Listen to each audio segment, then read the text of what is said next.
Agar Abu Bakrning iymoni bitta pallaga qo'yilsa, qolgan ummatning iymoni ikkinchi pallaga qo'yilsa, larajahat iymanu Abu Bakrin.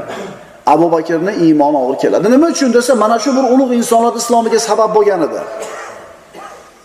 Bizni ham kimdir masjidga yetalab keldi. Biz ham harom xarishda tashashimizga kimdir sabab bo'ldi. Namozga kirib qolishimizga kimdir aytgan so'zi qilgan ishi sabab bo'ldi. Endi birodarlar, biz ham boshqalarning islomiga sabab bo'ladigan vaqtimiz kelmadimi? Yo to'g'ri bizni yetalab yurishadimi? Yo faqat yetalatma bo'lishimiz kerakmi? Siz ham birorta odam islomiga, iymoniga sabab bo'lganmisiz? Haromdan chiqishiga, ibodatga kirib qolishiga. Payg'ambarimiz aytganlar, "Ya Ali, lian yahdiyallohu bika rajulan wahidan khayrun laka min humurun na'am."